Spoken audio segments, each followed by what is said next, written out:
Fantastic. I'm just going to make sure all of that technology is working well, and then we'll get started. And so as you're all joining, if you're joining on YouTube, put your name and location into the chat. I can't wait to see where everybody is joining from today. And if you are joining on Zoom, please do the same. Let's see, let me begin welcoming everybody. Welcome Letitia in New York. Welcome Brigitte in Belgium. Christine in Amelia Island. Hi, Lauren Rose in Paris. Great to have you here. Welcome Carrie in Colorado. Tonya in Cornwall, UK. Welcome Tari in Minnesota. Liko in the big island of Hawaii. Welcome Janice in North Carolina. Ben in the Netherlands. Welcome Sandra in Dallas. Lizzie in, Peace, Love, and Harmony. That's a good place to be. Welcome P. Witt in Minnesota. Welcome Bogdana in Holland. Welcome Annette in California. Janice in Indiana. Gloria in Spain, and so many more. Welcome everybody. I am so excited to begin this conference with you today.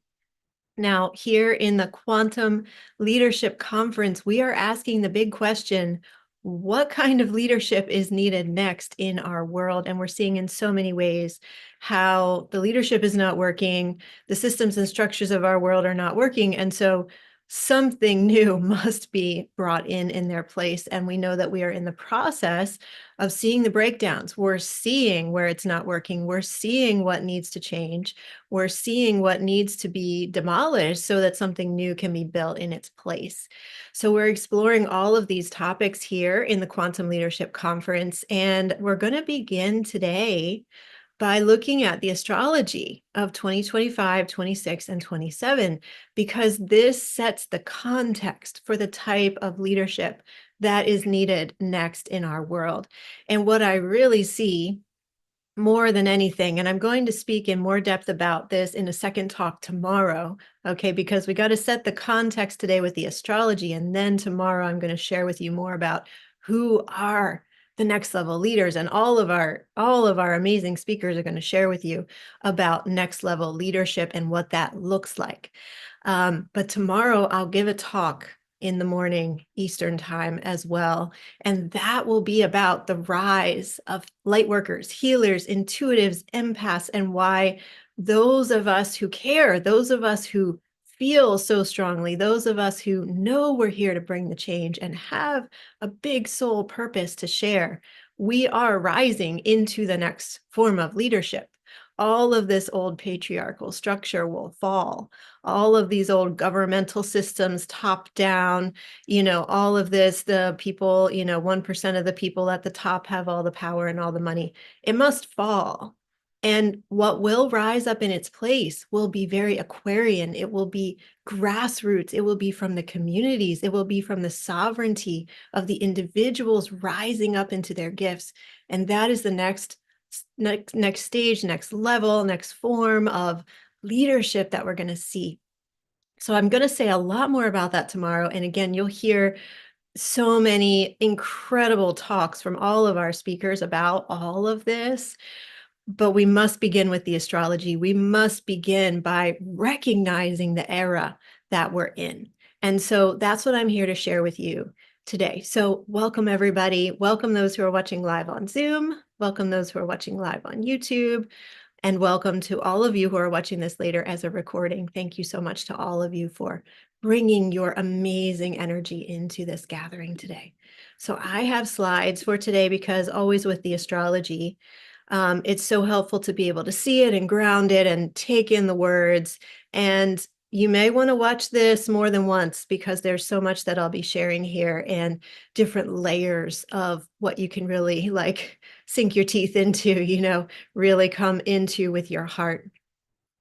So welcome to this amazing conference. We begin today. This will be 4 days of live interviews, and from November 18th to the 21st. And so I invite you to come and show up for the live interviews whenever you can and watch the replays when you're not able to be live. Of course, it's so fun to be on live, so I hope you'll be able to do that most of the time, everybody. We have lots of fun in the live interviews, and there will also be pre-recorded interviews from additional amazing speakers.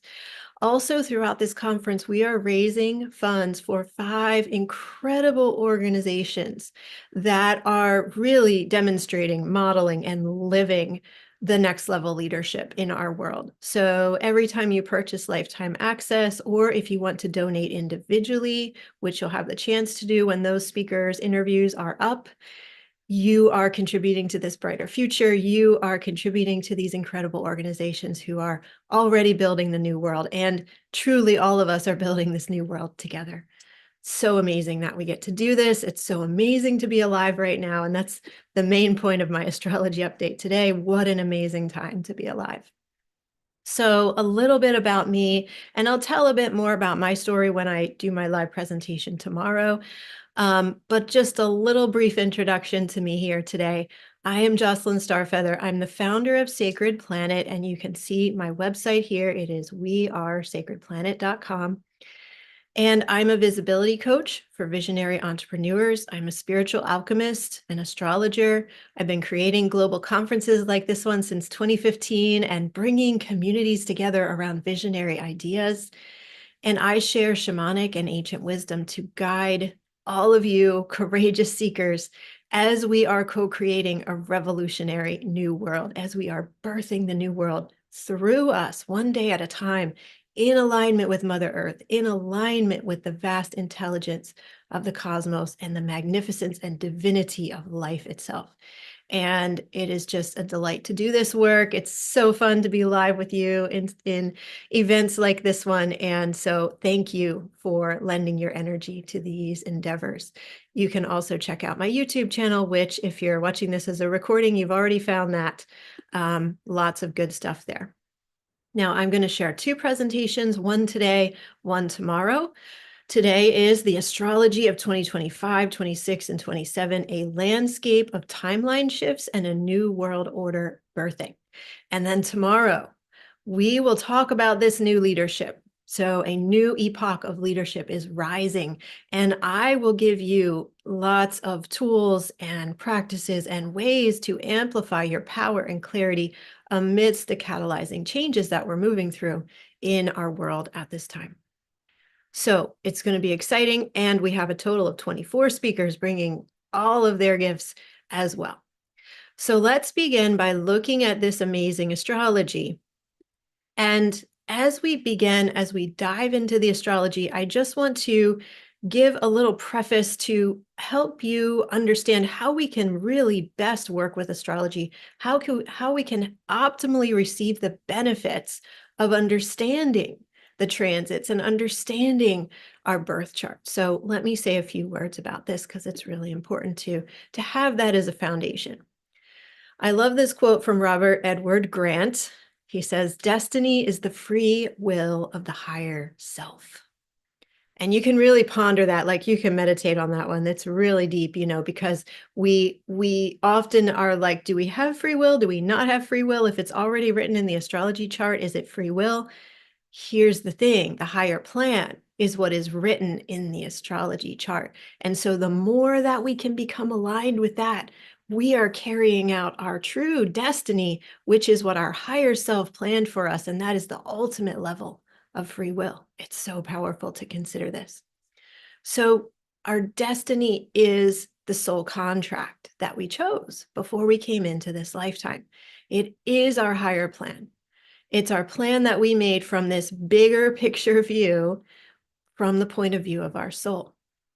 And it includes our attributes, our superpowers that we have to get the mission done. It includes the challenges and the pain that are going to build our character and help us to become capable, help us to have the capacity to carry out that higher plan. And the destiny of the soul is even bigger than this one lifetime. Right? In this lifetime, we're carrying out a portion of that plan. And there's this bigger arc to it as well. Right? So it's incredible how we're set up with everything we need in this lifetime to help us achieve that soul journey we came here to do. We have all of the blessings here to support us. We have all of the challenges here to support us. It is all help. And they're all placed in our life to contribute to the higher plan. Now, when we come in, We remember this, but we gradually forget, right? We forget it when we're 2 days old or 2 years old, somewhere in the middle there. We forget. And then we spend our whole life trying to remember and trying to get back onto the pathway of the higher plan. Well, this is where astrology is so incredible because your higher plan is written in your astrological birth chart.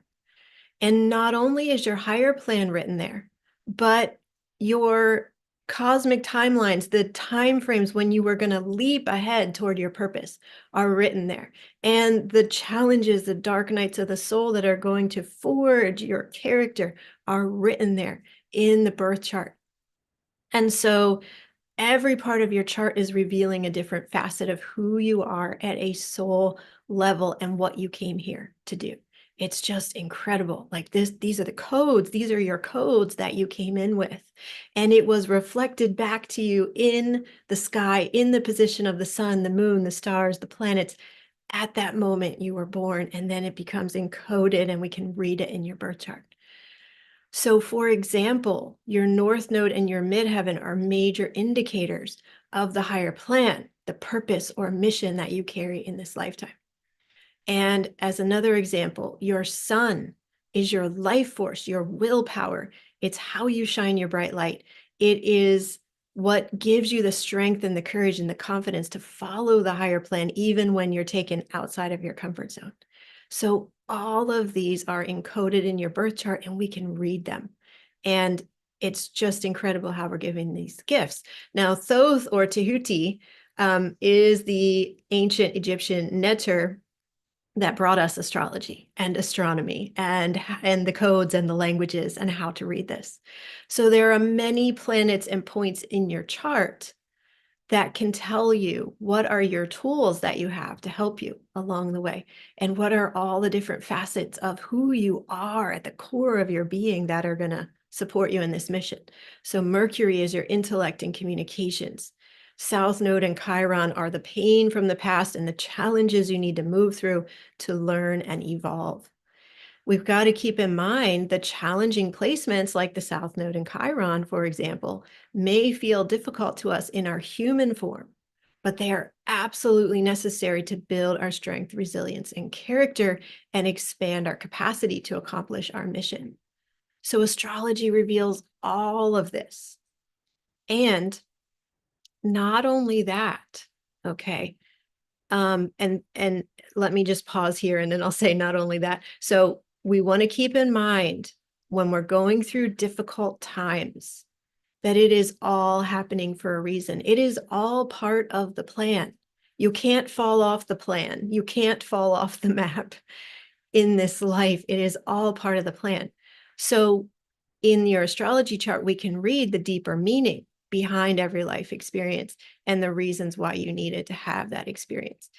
It's so important to keep in mind that this is all benevolent.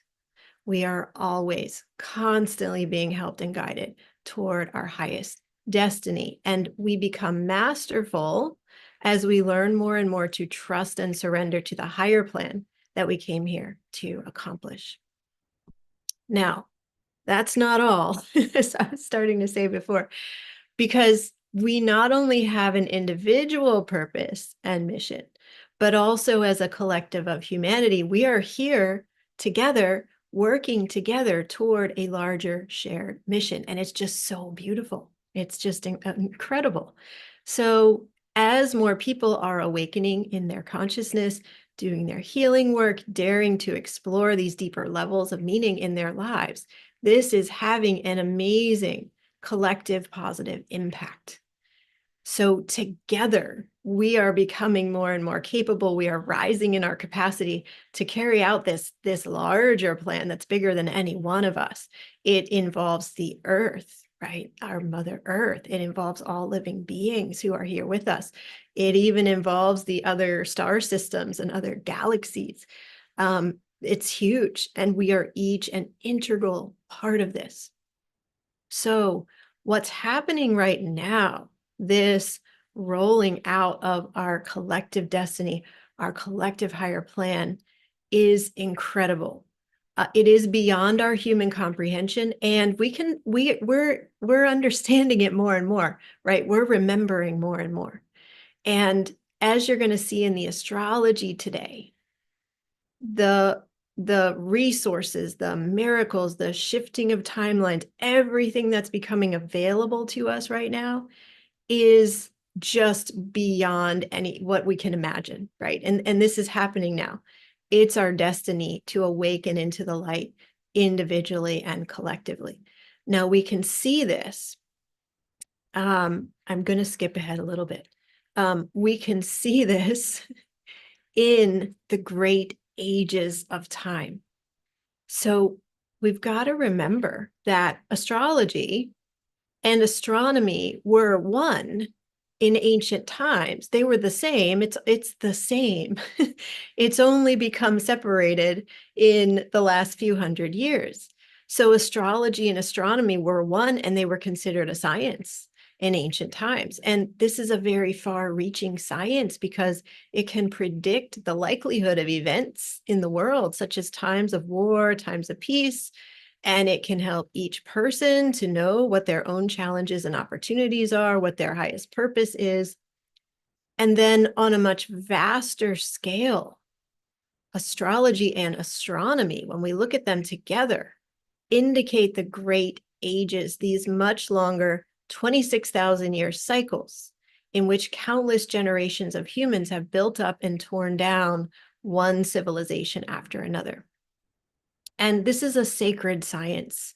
This is a science that brings in the divinity as well as the logical and the practical and makes it all one. And this is something that our modern sciences largely fail to do, although quantum mechanics and quantum physics is coming back into that oneness of blending the mystical with the logical. And I have this quote here from Thoth or Tehuti. And this is him presenting a text in Abydos Temple in Egypt. He says, the music of the spheres is orchestrating everything that is happening down here. The more we can resonate at the frequency of the spheres, the more we will be prepared for this journey and for what lays ahead. So what we see in the ancient texts from every continent, from so many cultures that we know had extremely advanced knowledge, advanced metaphysical knowledge, advanced scientific knowledge, advanced knowledge of the earth and cosmos, they all say that now, this time where we are right now, is a time of tremendous change and upheaval. And they encoded this in their temples and in their stone circles and in their monuments like the Sphinx on the Giza Plateau and the pyramids on the Giza Plateau to remind us now, to make sure that we would be aware of the importance of this time that we're living in. So it's written on the ceilings of Dendera Temple. I have the circular Dendera zodiac behind me here in my room, and this is the larger rectangular zodiac on the ceiling of the Hypostyle Hall in Dendera, and they both say the same thing. They both say that now is a momentous time to be alive. And this brings us to the precession of the equinoxes. So we're going to go way out to the big view, and then we're going to come zoom into 2025, 26, and 27. But it's so important to know where we are in the big view. So if you look at this amazing chart, you can see that between the ages of Virgo and Leo was the end of the last ice age. Now, the way that we calculate these ages is astronomical. It is purely scientific today in our modern scientific frame, just so that you're aware. It's simply tracking in what constellation does the sun rise on the vernal equinox, the spring equinox in the northern hemisphere. And that changes over time. So 12,500 years ago, the sun rose in the constellation of Leo for about 2,150 years. And then it shifted to rising in the sign of Cancer for 2,150 years. Then it shifted to rising in the sign of Gemini. And we've come all the way around. We are here now on this verge between Pisces and Aquarius, the cusp between the sun. The sun is now rising at a place where actually Pisces and Aquarius slightly overlap. That's where the sun is rising on the vernal equinox in the northern hemisphere right now. So we are truly on this cusp. We are moving from the age of Pisces into the age of Aquarius. Now, why this is significant is that this is 12,500 years to 13,000 years after the end of the last ice age and when the age of Leo began. And the age of Leo was a time of great change on the earth. And so the ancient people knew they had tracked this for many cycles before this.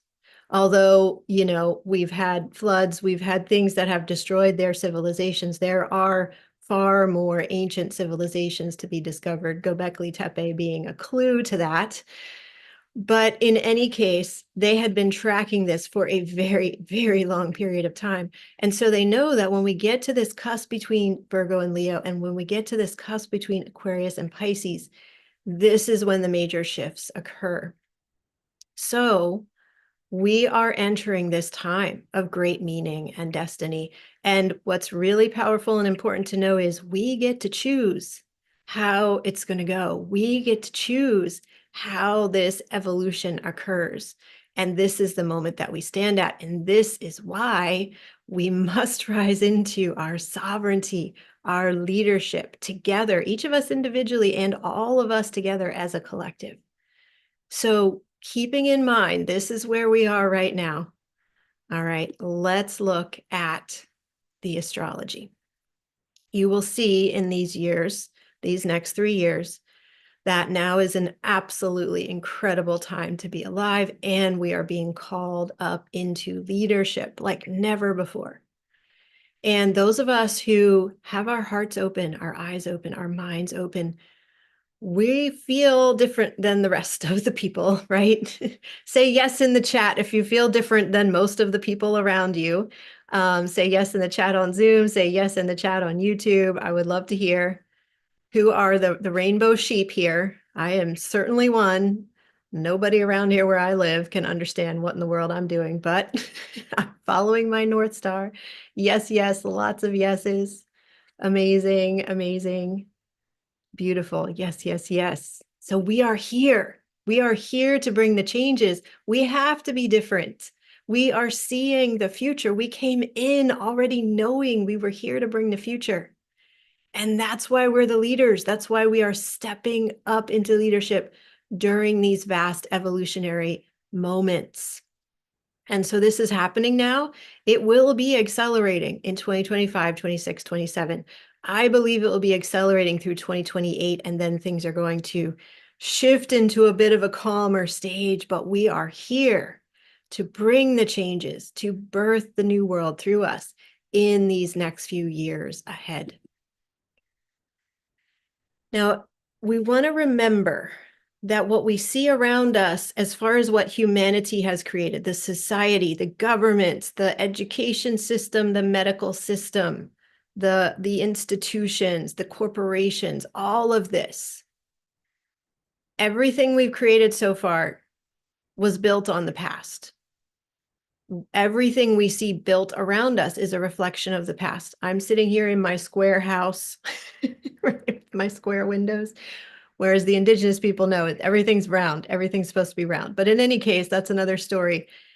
This is built on the past and has been created to deal with reality as we perceived it in the past. But yet we feel this call from our souls so strongly at this time to break down the structures that have been in place for so long, to break down all of this that has been built based on our understanding of reality from the past, and build and birth something completely new. But the big question is, how do we build the future when we can't even imagine it yet? So the answer to that is we need to step into a new perception of reality. And that's what this astrology that I'm going to show you today is going to help us do. We must take on a new perception of what is possible. And remember, those of us, the rainbow sheep, we know how to look outside the box, right? We know how to see the future that others cannot yet see. We know how to sense into what is needed and live from there. So I love this quote from Charles Eisenstein. He says, "A miracle is something that is impossible from an old story, but possible from a new one. It is an expansion of what is possible." And I would venture to say that miracles and synchronicity are the way the universe actually works. When we connect with the true nature of life, of all the mystery and magic that is here, right? Miracles and synchronicity are the way things are meant to work. And when we tap into that, we're tapping into truth. And we're remembering that now. So we get to create miracles as we build the future. We get to write the new story. And the astrology confirms this wholeheartedly. So check out these next level transits that are coming over the next 3 years to assist and support us in this, and to just give us this massive lift into the miraculous, into the next level of what we can birth. And we're going to see the old systems continue to fall, but actually a lot of that has already been happening. And we're going to be moving into this miraculous state more and more. So headline transit number 1.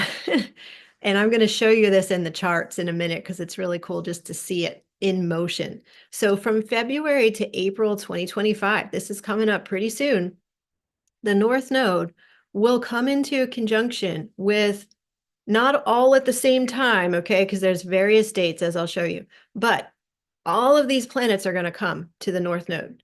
The Sun, the Moon, Mercury, Venus, Saturn, and Neptune. Now, this is a lot of activity on the North Node, and you can see some of them, including Venus and Mercury, have 3 passes to the North Node during this time frame, just a 3-month time frame. So the North Node is the future direction that we are headed in as a collective. It is our destiny. It is our future. So we are being ushered toward this highest frequency destiny with almost every single planet adding their energy and support. And in fact, if we look at the bigger picture from 2022 to 2028, every single planet comes to touch the North Node at least one time, which is fascinating because that does not usually happen, okay? But in this just 3-month time frame, all of the planets other than Jupiter, Uranus, and Pluto are touching the North Node, and that's incredible.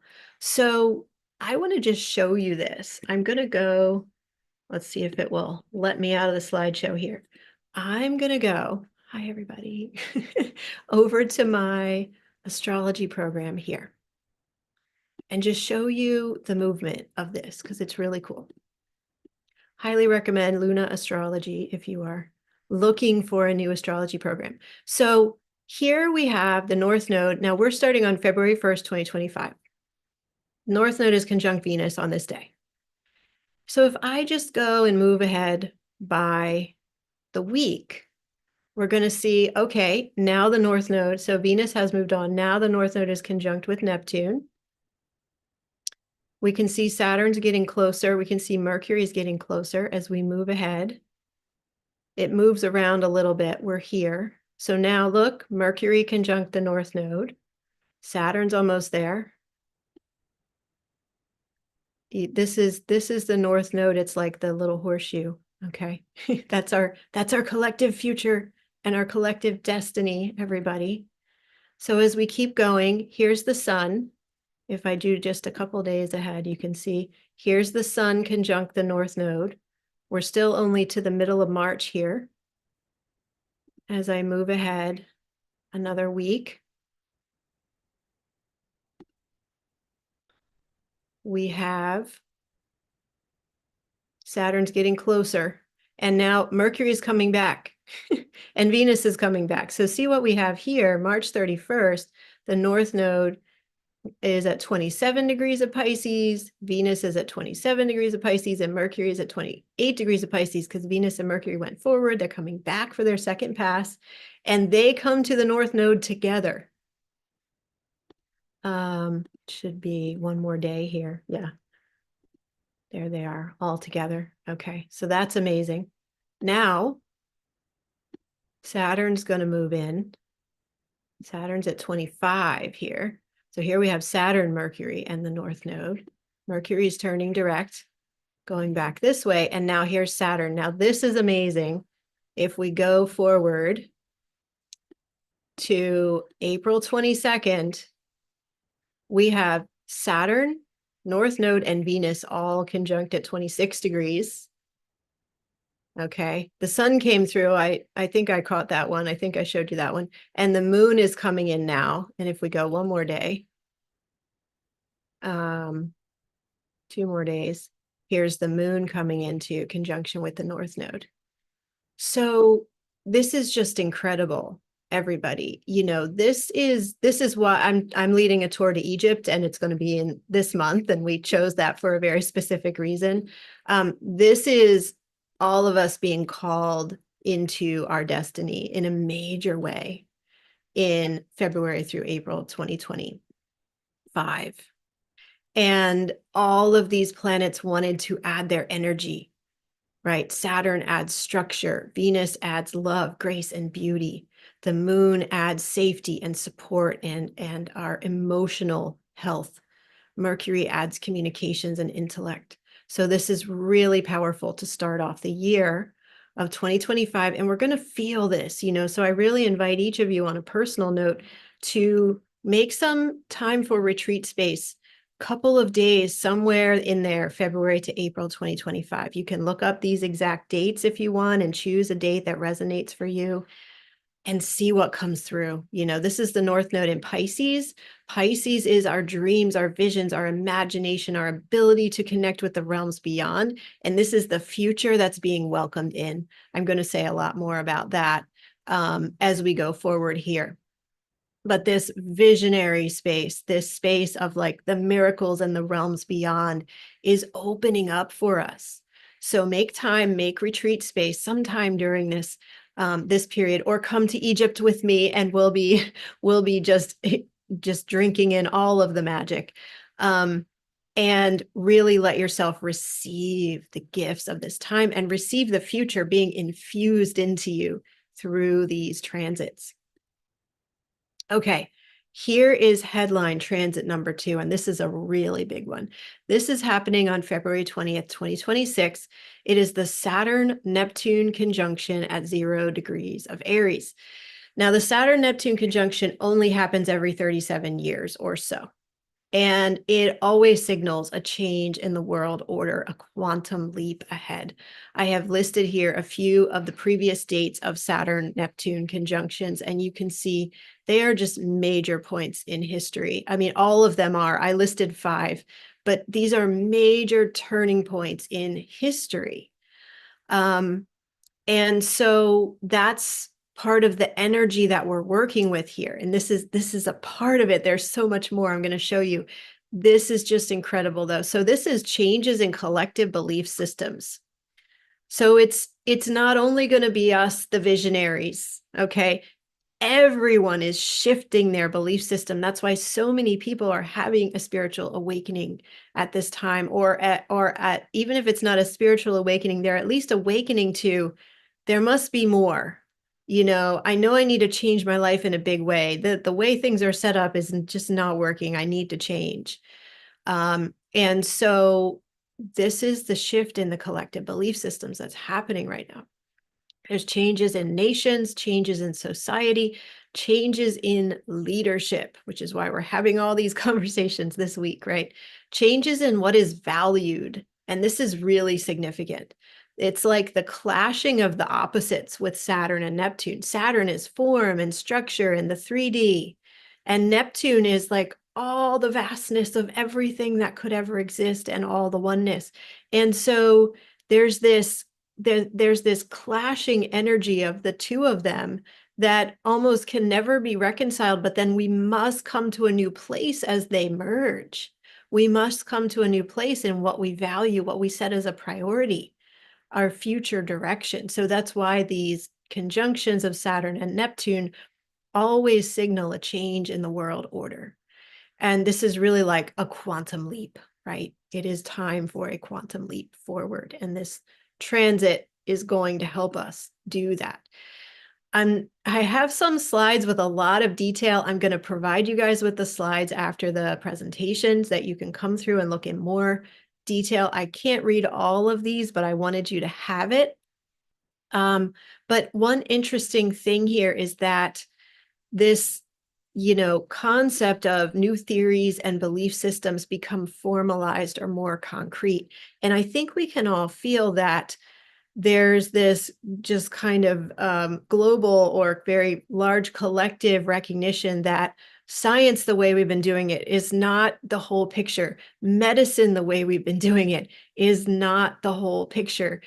Politics, the way we've been doing it, is not working. Education, the way we've been doing it, is not working. So there's this collective understanding that what we've believed to work in the past is no longer working for us. And this Saturn-Neptune conjunction is driving this. It's going to be exact in 2026, but they're already very close. So we're already feeling this. And it's like this grinding energy within the world and within ourselves of like, oh my gosh, we have to change. We have to change so much. It's interesting that both Saturn and Neptune tend to slow things down, but they're in Aries, which is just like supercharged forward motion. So I think there's going to be a sense around this time, like between now and February 2026, and probably for the rest of 2026 as well, of like, we're leaping forward rapidly, then all of a sudden we're grinding to a halt and leaping forward again and grinding to a halt. This will be especially strong starting in February 2026, once they both move fully into Aries. Now, this conjunction occurs at the 1st degree of the zodiac. It's at 0 degrees of Aries. So this is a revolution. This is a complete new beginning, complete new understandings of reality, as we know we need. That's going to be occurring, globally at this time. So we're already building toward this. It's a massive new beginning. This is a turning point. 0 degrees of Aries is called in the astrology world the hinges of the world. It's like this turning point on which the world shifts and changes because it's the 1st degree of the zodiac. So this is just so powerful. Okay, are you ready? Let me check in the chat. Are you guys ready for headline transit number 3? It's not letting me see the chat. Okay, I guess not, but I'm getting thumbs up. Great. Okay, headline transit number 3. Pluto in Aquarius, but that's not all. We're going to have Pluto in Aquarius trine Uranus in Gemini. And at some point, I'm going to show you this.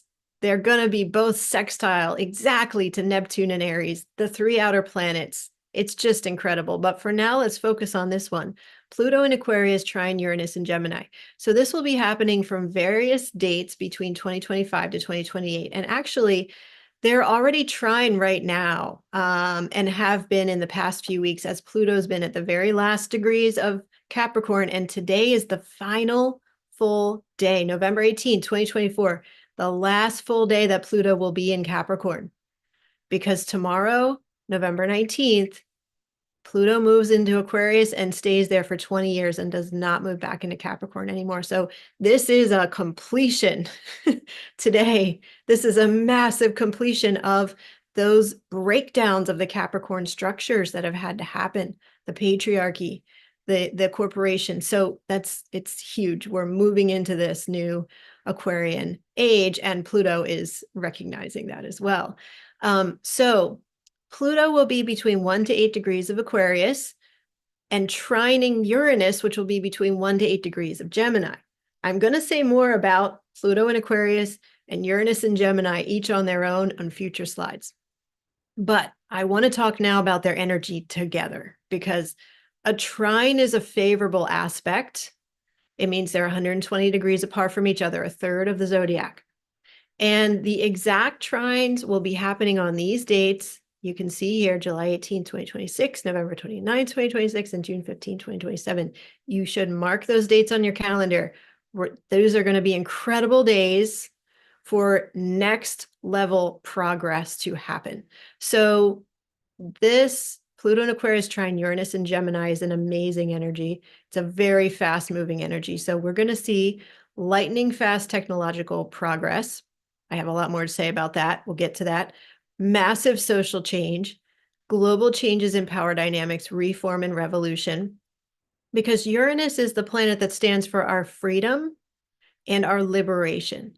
And Pluto is the planet that stands for us to rise into our highest power and the death and rebirth process that requires in order for us to access our highest power. So you bring those together, and this is quite a revolution. Okay. Just looking back in time to give some context, Pluto and Uranus were conjunct in the late 60s. So all the revolutions happening at that time, the rejection of societal, constructs, that was like the first pass. And we're coming back to it now with these trines, and we get to do it again at another level. So because this is a trine, which is a favorable aspect, this is going to support us in creating positive changes. And it's going to really help us to develop into the Aquarian system that we want to see. Now, the Aquarian values are community first, not the one, leader at the top, but the grassroots egalitarian community aspect, and honoring the uniqueness and the sovereignty of every individual. These are what we're going to be supported in bringing in. So this is a revolution in leadership. Pluto in Aquarius is a revolution in leadership, and Pluto will force a revolution in leadership. We're going to see younger leadership. We're going to see visionary leadership. We're going to see this grassroots community, egalitarian, humanitarian, compassion-focused leadership coming in. Now, this can also feel otherworldly. Pluto and Uranus, they're way out there in the cosmos. This is like a whole other world of energy coming in. It can feel like what's happening is beyond our immediate grasp, and it can feel hard to keep up with. So we've got to be patient with this. We got to take it one day at a time. This is going to be very electrically charged. Uranus is electric energy and fast moving. It may feel as if we are evolving faster than our ability to comprehend what's happening, but it's a trine. It's moving us in the right direction. It is supporting us in our highest evolution. So by June 2028, then Uranus pulls away because Uranus moves in the zodiac faster than Pluto. But this will be going on for these next several years. Now, I have to say something about this, okay? I don't know if you've seen it, but I was just watching in detail last night. There were these congressional hearings in the US on Wednesday, November 13th, last week, where top-ranking officials from the Air Force, from the Navy, from the Pentagon, from other US intelligence agencies came together, and this is all on video. You can find it on YouTube. They were reporting what they're able to. There's a lot they're not able to say, but they were reporting what they were able to about the unidentified aerial phenomena, or what we used to call UFOs, and now it's UEPs. Am I saying that right? Anyway, unidentified aerial phenomenon. Interestingly, I didn't know this before listening to it yesterday. There's not only aerial phenomenon that we can't explain, but there's underwater craft as well that those in the Navy have seen. And so this is just fascinating. So Pluto and Uranus trine, Pluto in Aquarius trine, Uranus and Gemini definitely includes disclosure. We're going to be hearing more about this. They're disclosing these events now because they have to.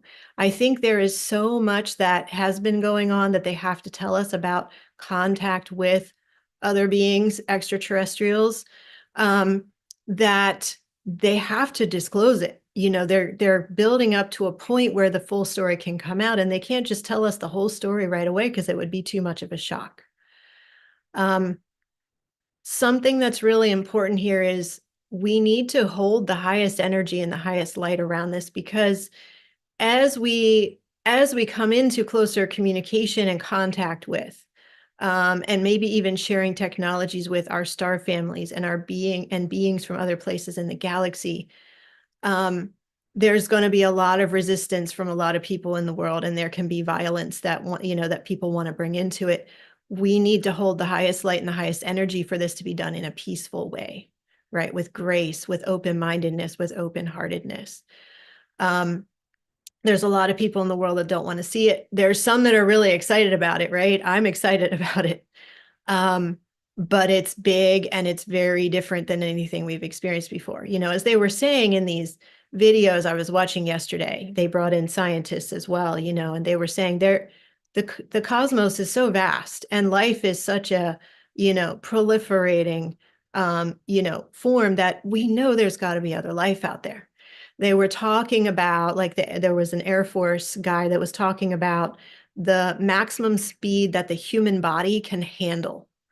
And he was saying that these craft that they've seen are going at least 1,000 times greater speed than what the human body can handle. Like, there's no way that these UAPs are made from other, by China or something like that. It's not human. It's just fascinating. So we can do this and it's happening. It's happening already. And so we're already feeling this as Pluto and Aquarius has just started to trine Uranus in Gemini now, this month. It's already happening. It's already coming out. So this is going to be a really fascinating journey as we see how this evolves over the next few years. Okay. Headline transit number 4. All 4 outermost planets are changing signs at the same time.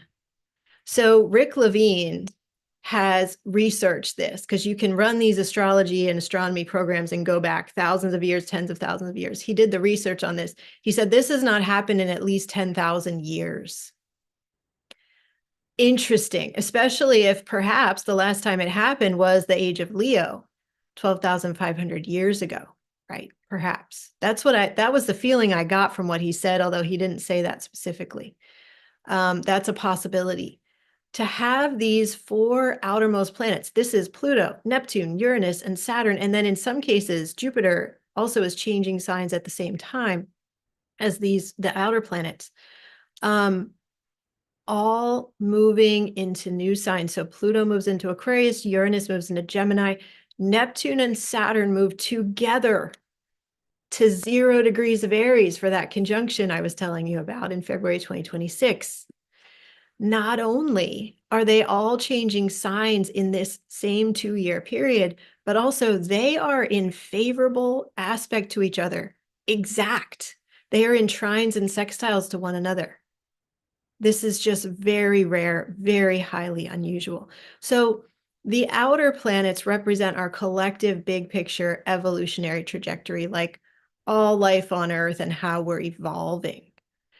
The inner planets, if we look at Mercury, Venus, Mars, the sun and moon, those are more of our personal experience. Of course, the collective impacts us personally, but these outer planets are driving collective changes, right? Driving collective evolution.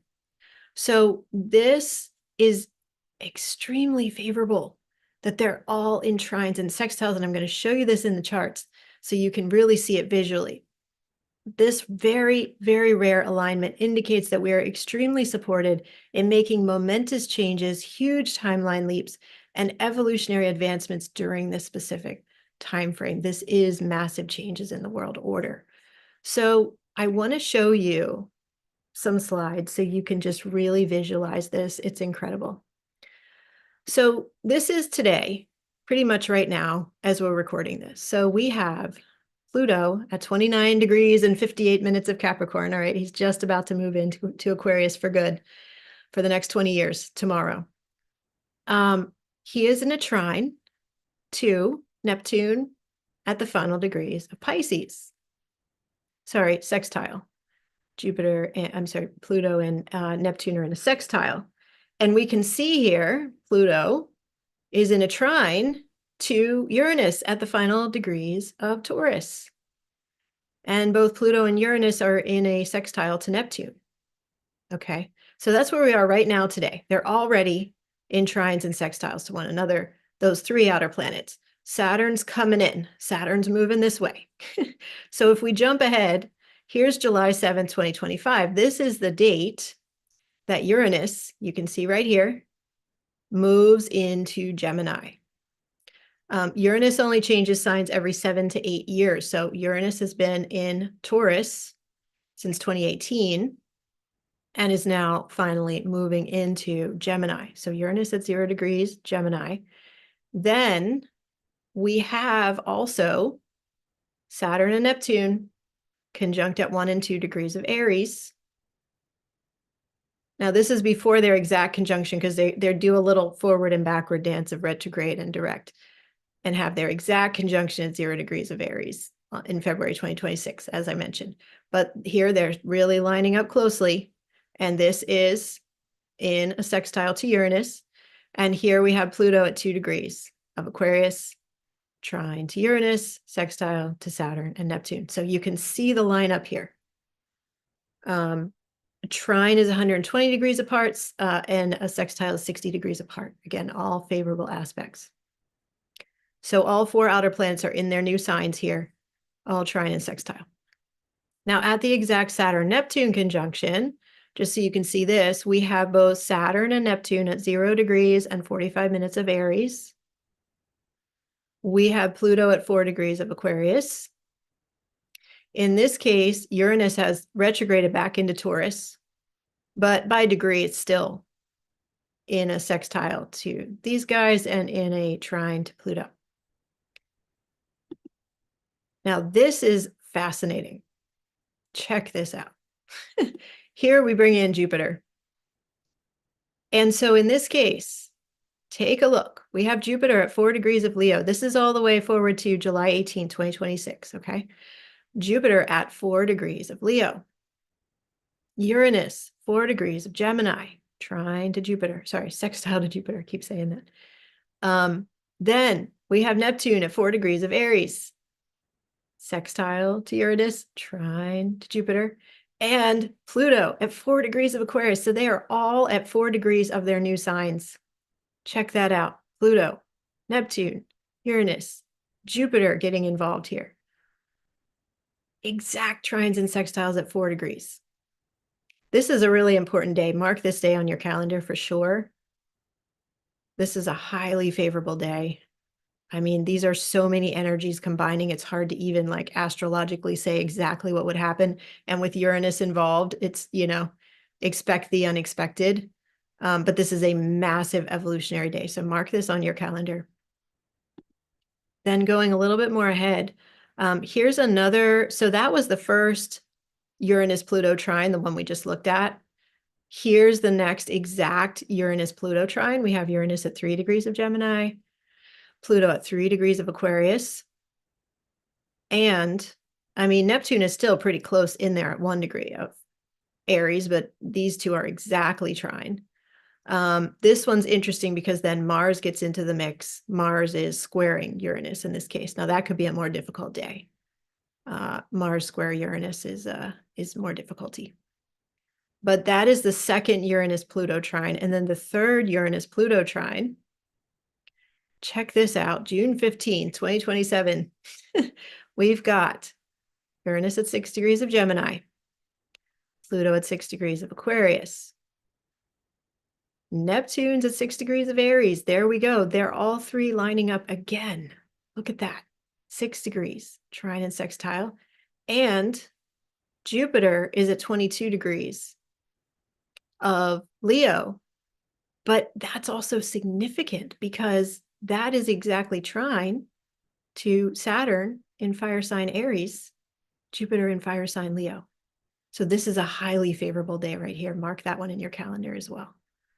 So you can see how they're moving and they're maintaining. They're moving into these new signs, and those at times all 4 outer planets, at times it's the 3 outermost, Pluto, Neptune, and Uranus. They're maintaining these trines and sextiles all throughout these upcoming years.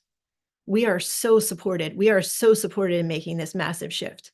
And Pluto and Aquarius stepping into new forms of leadership. Neptune and Aries, I'm going to explain more, but this is like our visionary, our psychic, our intuitive abilities, like to the next level. And then Uranus in Gemini is a lot about technology, space travel, extraterrestrial communication, and more that I'll tell you about. So I have this chart here because not to overwhelm, but this is just fascinating. So these are the major outer planet transits that have occurred in recent history.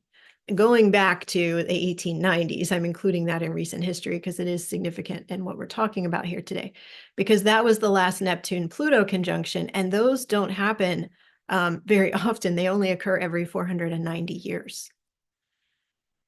Then coming into more the modern era, we had the Uranus-Pluto conjunction in Virgo, 1964 to 1967, and that brought about the revolution of the late 60s, that whole revolutionary mindset. Psychedelics and social change and, demanding the rights of all. I mean, huge. And then you can see that these dates of outer planet transits are getting closer and closer and closer together. And it's just fascinating because these, some of them happen every 13 or 14 years. But many of them are not. Look, we have Saturn, Neptune every 37 years, Saturn, Uranus every 45 years, Saturn, Pluto every 33 to 38. And then, these are all meant to be really, really spaced out, but between 2020 and 2026, there is just a massive number of these happening. So the energy is so amplified around our collective revolution and evolution, all of it. These are normally, much more spaced apart. They're all happening here within this 6-year time frame that we're in the middle of. It's just fascinating, the vast majority of them, right? And we can see that the ones that are outside of it were major turning points at that time, the late 60s, right? 1993. So it's just really powerful to see this. Now, I want to talk a little bit about Pluto and Aquarius. He's moving into Aquarius for the next 20 years, starting tomorrow, November 19th, staying there until 2044.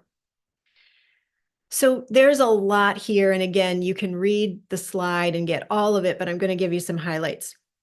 This is so much about new models of leadership, okay?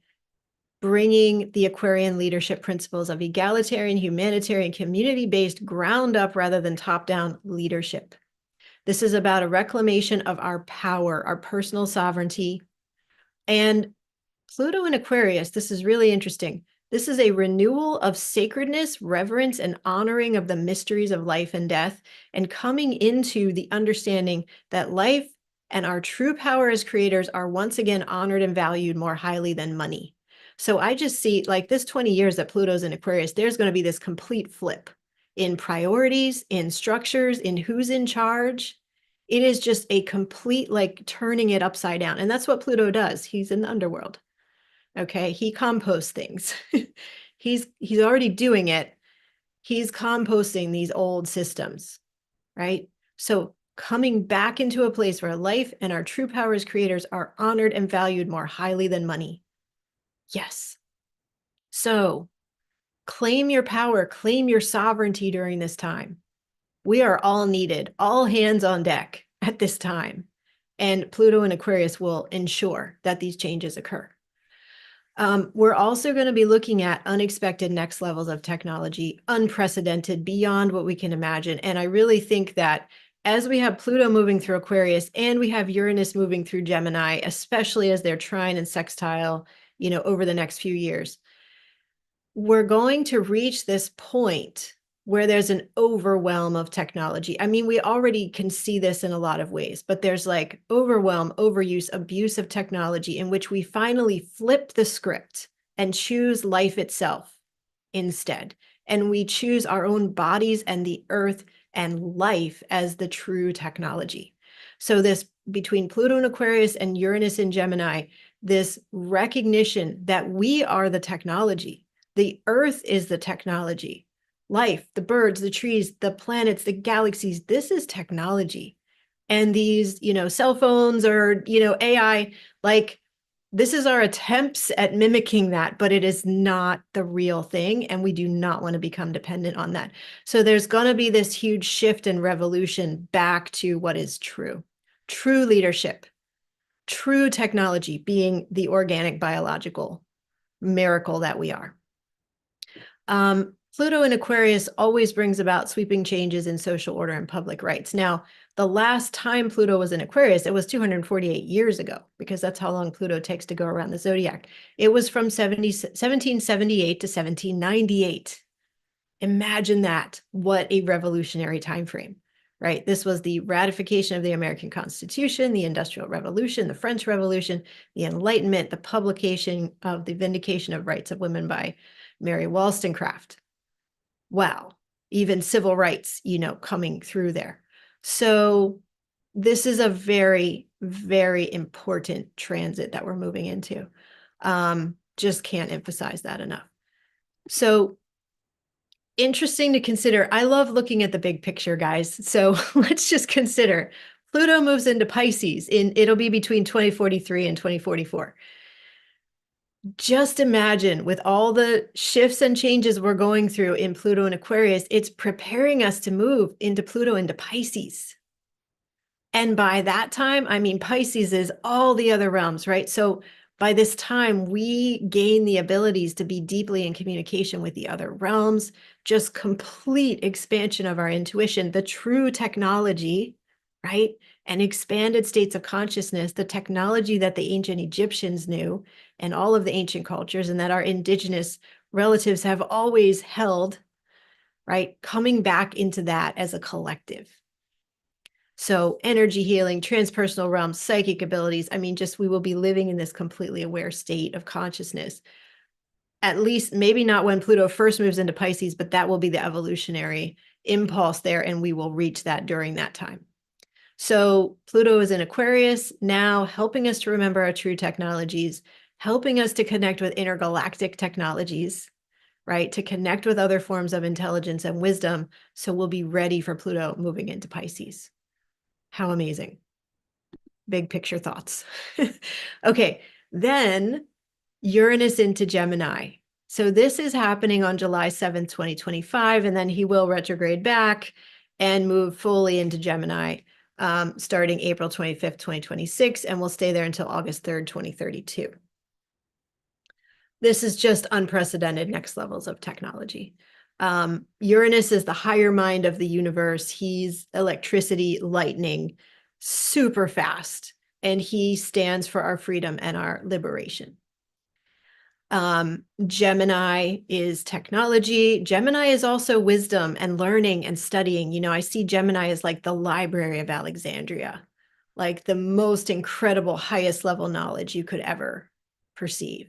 And so they're coming together, right? So definitely this is a lot about technology development, rapid advances in information networks, unimaginable breakthroughs, advances in space travel, new ways of communicating, advances in aviation, science, technology, communication, all of that.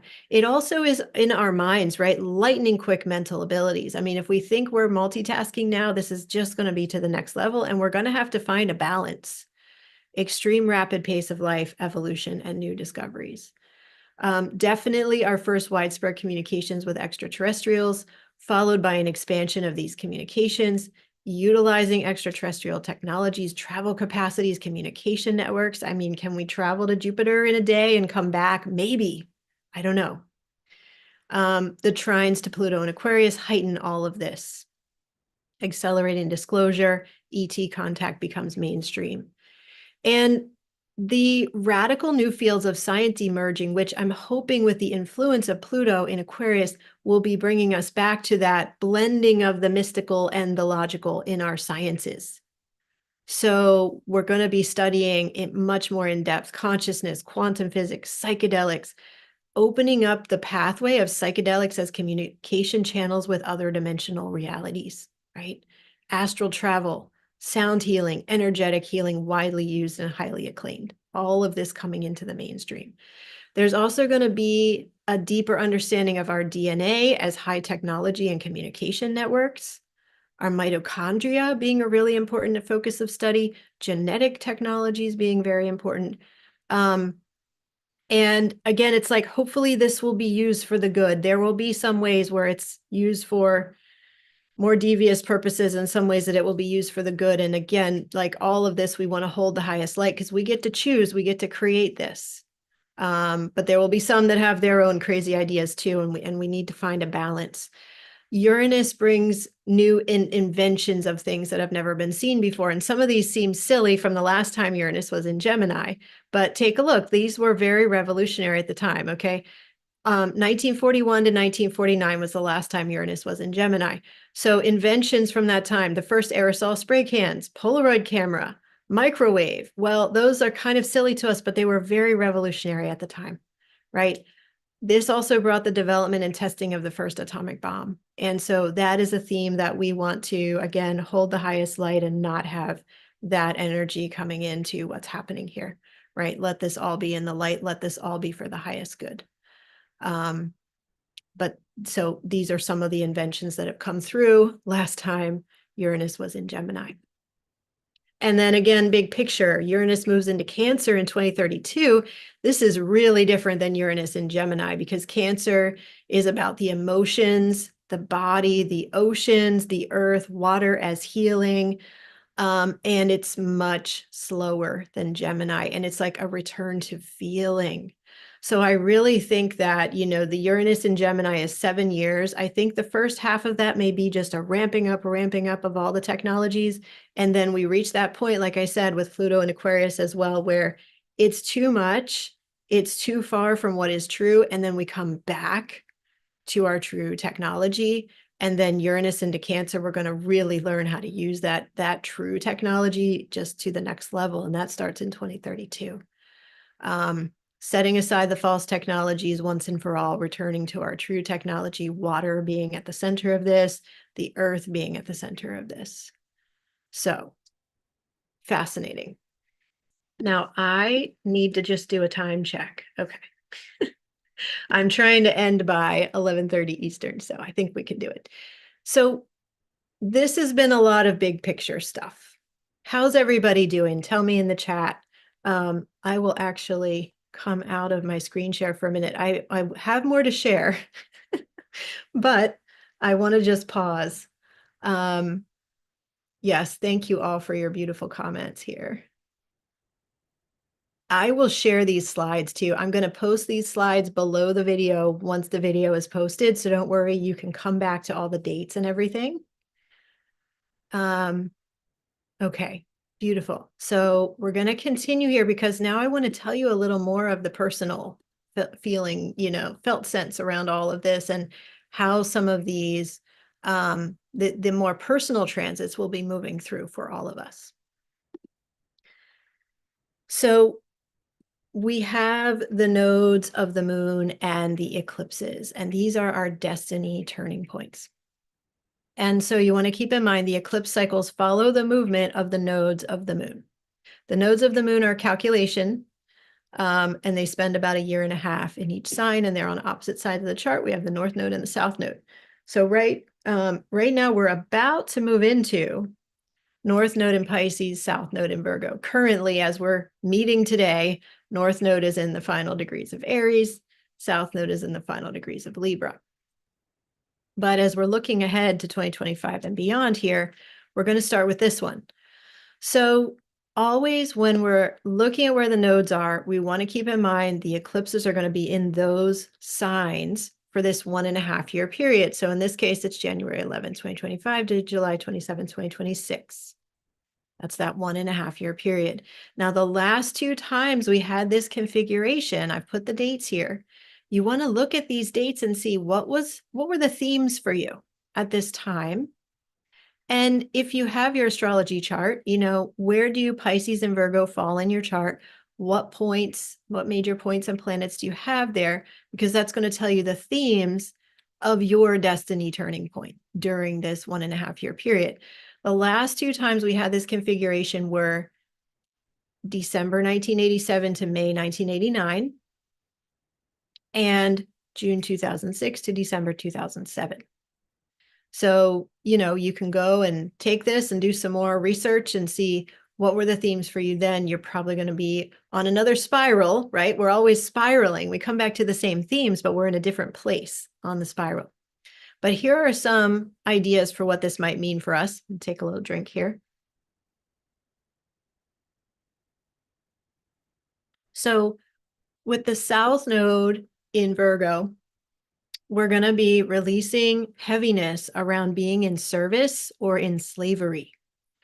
That's very heavy, right? Where have we been giving ourselves away? Where is slavery coming up in our world? We're being asked to release that, to clear it, to heal it, and moving toward an expanded sense of freedom, oneness, and a connection with all that is.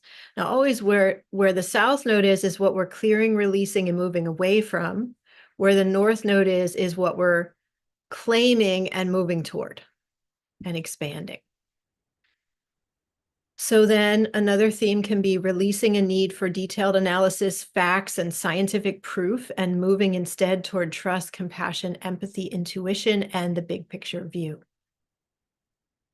Also expanding our concepts of other realities, multidimensional or intergalactic connection. So this whole North Node in Pisces, again, accentuates that intergalactic connection theme, other dimensions, other realities, other, just such a deepening into consciousness and states of consciousness, right? Very supported in that. So definitely heightened visionary states will be becoming available to us, enhanced dreams, heightened intuition and psychic abilities, acceleration of spiritual awakenings, and the rising of consciousness.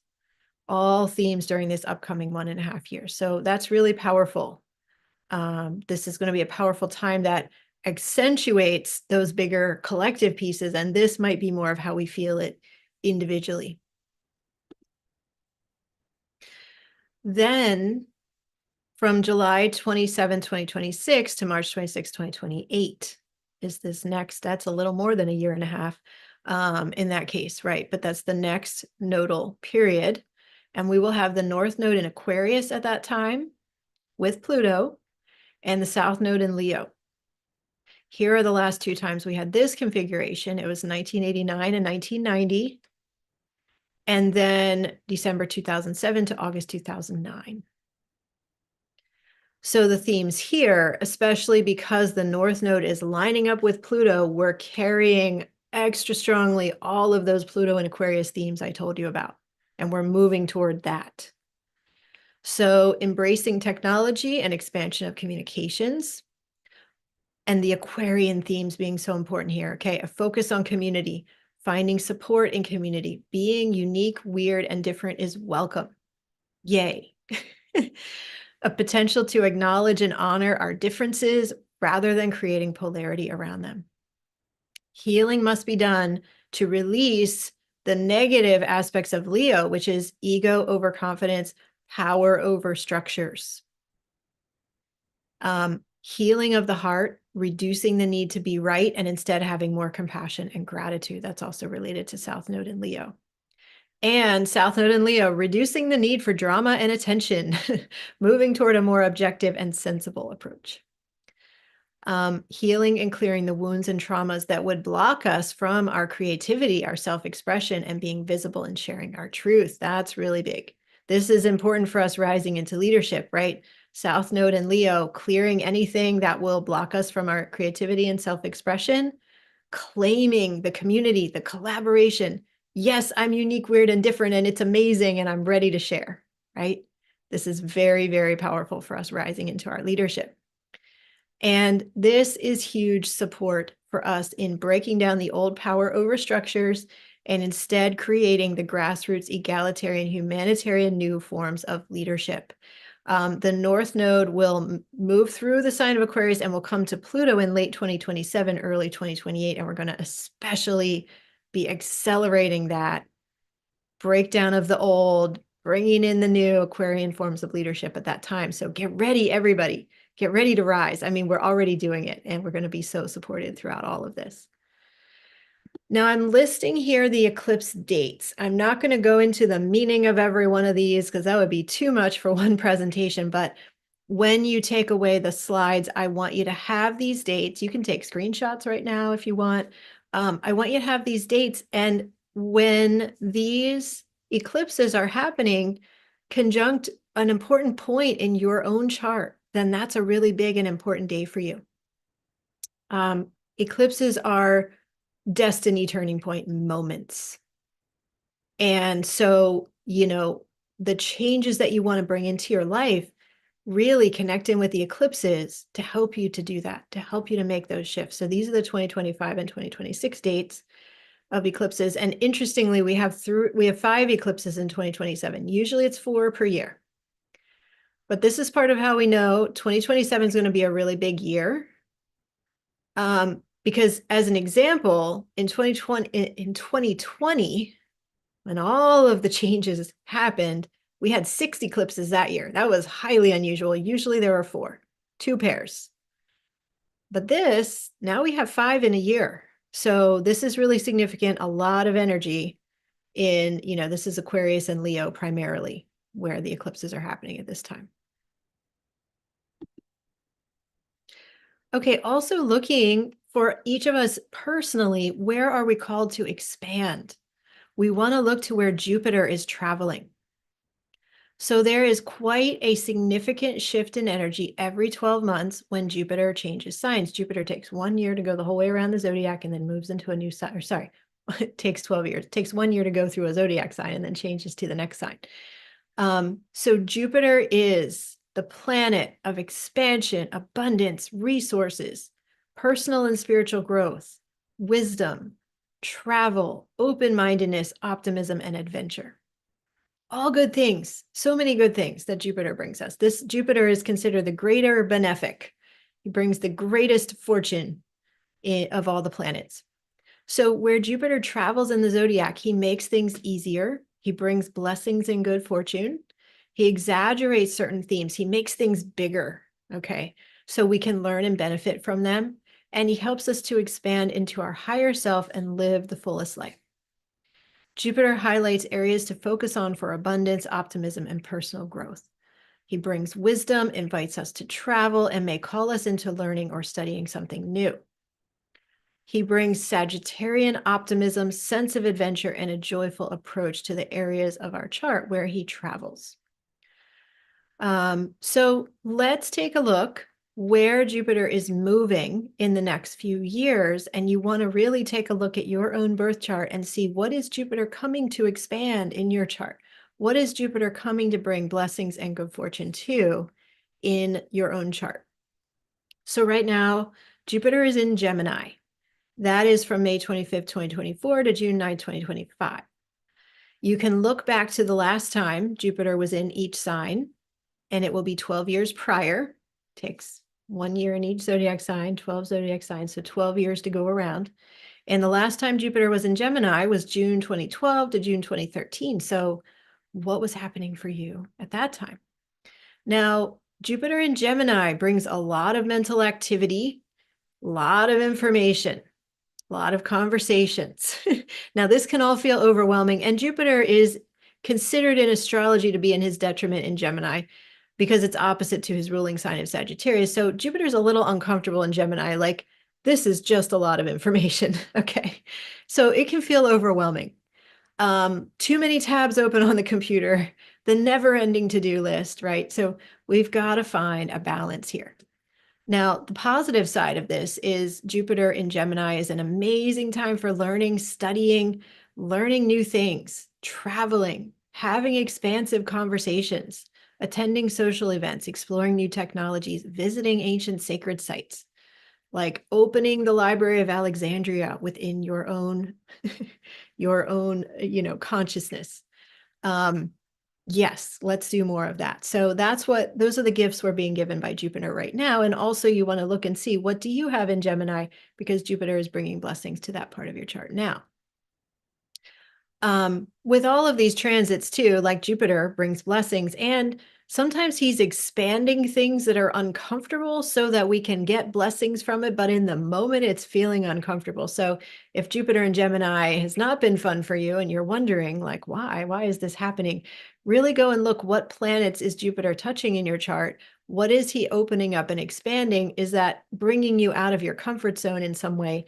And then, like, what are the lessons? What is he trying to show you so that you can receive the good fortune and benefits there? Okay. Now then we're going to have Jupiter move into Cancer, June 9th, 2025 to June 30th, 2026.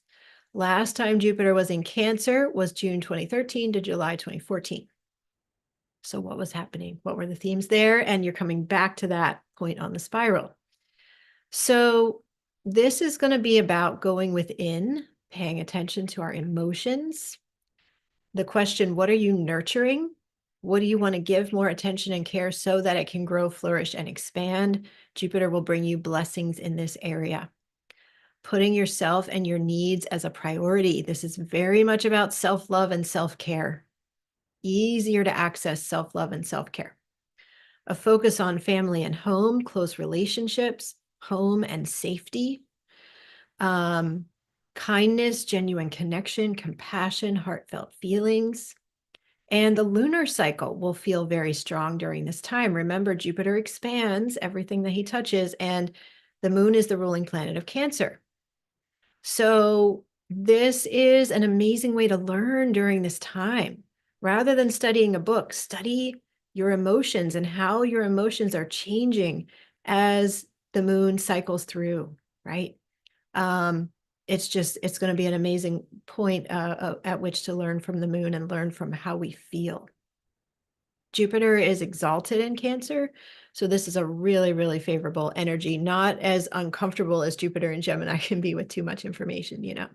It's like we can't have too much self-care, so go for it. And really, we all need more of that, right? So then Jupiter will move into Leo. This will be from June 30th, 2026 to July 26th, 2027. You can see the dates there. The last time Jupiter was in Leo was the last half of 2014, first half of 2015. So this is really fun. Jupiter in Leo is about embracing creativity, expanding your self-expression, fun and play, heart-centered pursuits, speaking our truth. And this is amazing for stepping into our leadership. Feeling inspired to shine our bright light, be visible in sharing our gifts. Traveling, travel to places where you can be out in the sun, be carefree, creative, and having fun. Yes, how amazing is that? This would be a fantastic time to learn about creativity. So take classes on painting or playing an instrument or drama, acting, dance, movement. Let yourself express in new ways as you are expanded by Jupiter in these areas of your chart. And then finally, for this report, we're going to look at Jupiter in Virgo. That will be July 2027 to August 2028.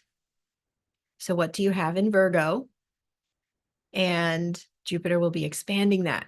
So this is an interesting one because there's two levels to Virgo. One is the detail-oriented one. The other one is like ley lines and ancient sacred sites. So this is a focus on tidying, cleaning, improving your health, improving the daily habits of your life. It is also a remembrance of the ancient mystery school knowledge, because that is what is held in Virgo as well. This would be an amazing time to travel to sacred sites. An expansion of ancient wisdom, reading, studying about ancient knowledge, a focus on being in sacred service to the earth and all of life. Themes could come up around what are you responsible to? What are you dedicated and devoted to? These are really good Virgo questions. Detail-oriented, analytical, needing the facts, needing proof, and Jupiter can expand that. So we want to be careful not to go off the deep end with that over-analysis, over-detailed, OCD kind of energy, right? Not too much of that. And there can be a lot of personal growth and development in fine-tuning the details of your life during this time. I know that's a long way off, but come back and watch this again in 2027 and you'll know what to do with Jupiter in Virgo. Okay, so a few more notes that I want to share with you, and then we will close here for this presentation. And again, I've covered a lot of ground. I understand it's a lot, so come back and watch this again and refer to it when you need to throughout the rest of the year, the upcoming years. I wanted this to be just an amazing resource for you, and helping you to really say yes to these new levels of leadership in the way that it's right for you, which we'll talk about more tomorrow. So here are some pieces of the outer planets that relate back to us personally, right? So Saturn is helping us with where are the structures and foundations that we need to build? What do we need to take responsibility for, and what are we learning? And Saturn is going to be in Aries. Saturn will be a little bit back and forth between Pisces and Aries through 2025. And he moves fully into Aries on February 13th, 2026, and will stay there until April 2028. So good, almost 3 years that Saturn will be in Aries. The last time Saturn was in Aries was April 96 to February of 99. So what were you building or learning at that time? Remember, you're coming to a new place on the spiral with that same theme. So Saturn supports us in building things into reality and doing the work to create what we want in our lives.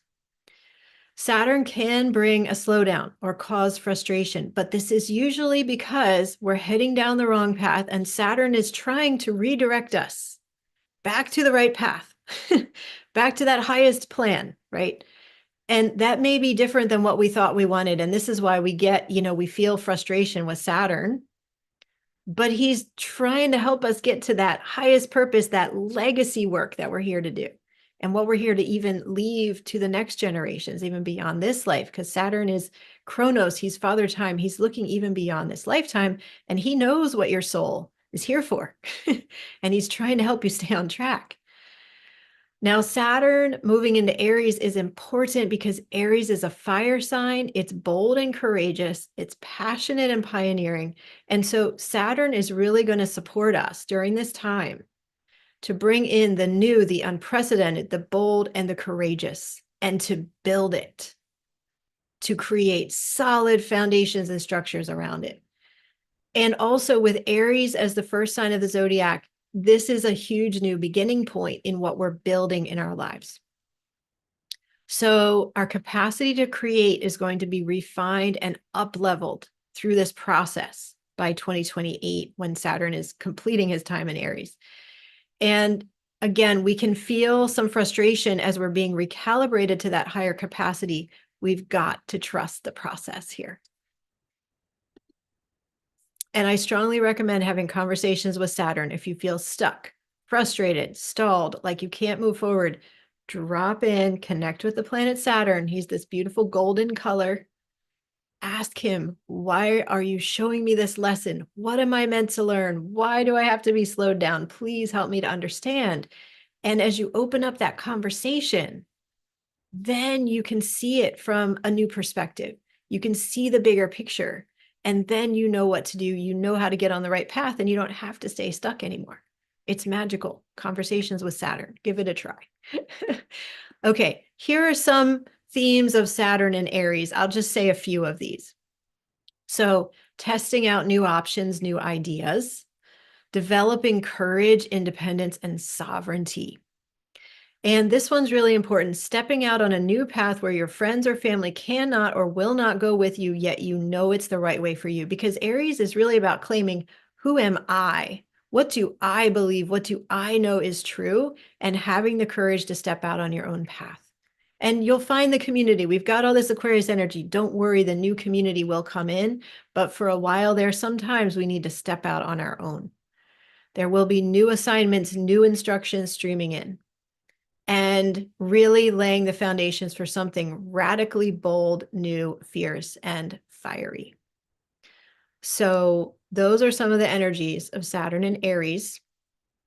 And then we're also going to have Neptune in Aries. Now, this is a major sign change because Neptune has been in Pisces since, gosh, I don't know the date, but it's a really long time. It's like 12 or 15 years. Okay, apologies for not knowing that date. Long time Neptune's been in Pisces. We've been very accustomed to that energy, and this is really different. So Neptune, where Neptune travels, he helps us develop our intuition, our visionary ability, our shamanic ability, our connections with the other dimensions, right? So the last time Neptune was in Aries, none of us were around. It was 1861 to 1875. So this is a very new and unknown energy for us. And this is going to be from in and out in 2025, and then all the way through 2038. All right. So Neptune supports us in following our dreams, our intuition, and our visions. He represents the realms beyond, the other dimensions. He represents that 95% of reality that we cannot see or touch, because our five senses only put us in connection with 5% of reality. There is so much more. All right. The vastness of space, the vastness of our consciousness, the reminder that we're all one, that everything is made of energy and light, that physicality is actually very temporary. It is an illusion. Now, the more difficult side of Neptune is confusion, escape, addiction, and not being able to move forward. So Neptune moving into Aries can bring a lot of disruption, or it can feel disruptive, especially at the beginning when he first moves in, because Aries and Neptune are two opposite energies. Aries is moving forward, fiery, taking action. Neptune is very watery, very like, everything is good. We're all made of compassion and love. It's very different than Aries. So you can see from these previous dates, there were a lot of changes, revolutions, and shifts in the worldview going on at this time. I mean, it's just incredible how many of these transits are supporting changes, revolutions, and complete shifts in worldview all at once. It's crazy. So this was the time of the Civil War in the US. And if you think about that, it must have felt similar to how we feel now with this recent US election, like two sides that it's like we're living in different realities, truly. So we've got Neptune is passive, Aries is active. Neptune is vast and confusing, Aries wants answers. These are very opposite energies. Neptune is sensitive, Aries is forceful. So it's like we've got to reconcile these polarities within ourselves. But when we do, there is a lot that opens up for us with Neptune and Aries. So this is about your new soul trajectory, trusting your higher self and the universe. Remember, Aries is who am I really? And Neptune is vast. So it's like, who is my higher self really? Neptune and Aries question. Increased awareness of soul contracts, destiny relationships coming in as we get really clear on who we truly are. Increased independence and courage based on an expanded sense of trust in yourself, and moving forward with your soul purpose. Definitely ideas, dreams, visions, imaginations, visionary abilities, all of this is going to be able to move ahead in really big ways once we clear the polarities at the beginning of the transit. Mainstream acceptance of energy healing and sound healing. And all of this, like visionary and psychic abilities, energy healing, all of this coming into much greater worldwide acceptance. One last note I will make about Neptune and Aries is that, I showed you earlier how Uranus and Gemini, Neptune and Aries, Pluto and Aquarius are all trine and sextile to one another, all just moving into new signs. They're working together. So this Neptune and Aries is really supporting so much of what I've already said about Uranus and Gemini and Pluto and Aquarius. So psychedelics coming into the mainstream, being approved for use, being, used as communication channels with other realities, communicating with extraterrestrials. So many of these themes I've spoken about, it's highlighted again here, right? Also, the use of astrology and other ancient sciences coming back into the mainstream. Just fascinating how they're all supporting one another, these three outer planets supporting one another in these next level advancements. Now, I want to bring this back to you, okay, and just really invite you to lean into all of this, the evolution that is becoming available to us, the magic, the miracles, the breakthroughs that are opening up for us. And I invite you to think about, when are your cosmic timelines going to occur? Your cosmic timelines are time frames where there are especially powerful transits to your birth chart. Like maybe that Pluto, Neptune, Uranus, trine, and sextile is lining up with a specific point in your chart. And it's meant to work with you in a really powerful way, right? So at these times, you want to know when that's happening because you're going to have opportunities sent your way. You're going to have a chance to take a big leap forward. You can create miracles in your life at these times. You can rise into your power and full expression, clear out the old patterns and fears that have held you back, and really embrace and activate your highest potentials. So when you know the cosmic timelines that are coming up for you, and you're aware of those themes and how they'll be working with you, you can embrace the shifts and changes that will naturally happen for you at those times. And rather than it seeming like your world's being turned upside down, you can instead be receiving the gifts and benefits of those transits. Again, this is like flipping things on their head, right? It's a lot of change, and yet we are meant to receive so much from all of this. So I just want to invite you, if you're curious about your cosmic timelines, I have a 6-month one-on-one mentorship where we could work together and really just do a lot of astrology readings. We'll work with alchemy and ritual as well to help you rise into your true and deep power. So if you're interested in checking that out, go to my website. It's wearesacredplanet.com. Click on one-on-one mentorship at the top of the site, and you'll see the page to learn more about that. And I have 2 free gifts for you. I'm going to put this in the chat. And of course, these will be listed below the video after the recording. All of this will be posted. The slides will be posted. The links will be posted. But I hope you will take advantage of these free gifts. So the first one is an amazing video workshop and shamanic journey called Awaken Your Connection with Ancient Egypt, Find Your Power in the Magic of Long Ago. It's very powerful. There's a shamanic journey to visit your past lives in Egypt. I hope you will love it. You'll also meet the goddess Ma'at and the god Osiris. It's super powerful. The second gift is called The Goddess in Her Act of Creation, Secrets to Your Primordial Power and Living the Fullest Life. This is also a video workshop and shamanic journey. This is just incredible. We go back 50,000 years ago, 35,000 years ago, and look at the evolution of the goddess, the evolution of the feminine in her true power, and honoring her act of creation and all the life force that we hold, and then bringing that into your life. So go claim both of these gifts if you wish. I hope you will enjoy them or choose the one that's right for you. One more note I will share before we close here is I hope you'll join me in Egypt if you feel called. You've seen the astrology for April. It's amazing. And I'm leading actually 2 tours. So this Mysteries of the Great Goddess tour is the primary one. April 15th to the 25th, we will visit all of the important temples, focusing especially on the goddess temples. It's going to be incredible.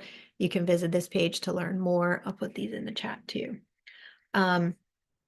And then if you want to, there's a pre-tour before that where we go to Siwa Oasis. This was an ancient oracular priestess temple way out in the desert. And we're going to open up the secrets of light within us. And that's from April 9th to the 13th. So if you want to do that, then you can come on the main tour as well. So check those out. I would love to see you there in Egypt. The tour is almost full. We can take 40 people. We have 35 signed up so far. So if you do want to do this, get your registration in soon. Don't delay. We're almost full. Okay, so that is all for now. I will see you again very soon because we have an amazing interview coming up with Michelle King coming up next in about 20 minutes at 12 noon Eastern time. It's called Go Quantum and Expand Your Relationship with Money and Possibilities. So I can't wait to see Michelle soon and can't wait to see all of you that can join me again live right back here. And stay tuned, stay with us. It will be this same Zoom link all throughout the week, Monday through Thursday. We'll have live interviews from the most incredible people. You're going to love it. Many of the interviews will help you learn more about those amazing organizations that we're raising donations for. So tune in whenever you can, watch the replays when you're not able to attend live, and definitely check out our pre-recorded interviews as well. There were some people that couldn't be live this week, but I've pre-recorded their interviews. Those will be also released each day to watch whenever you want. So enjoy, and so much love to all of you. Thank you for the beautiful comments in the chat here. I will see you again soon, everybody. Much love. Mwah.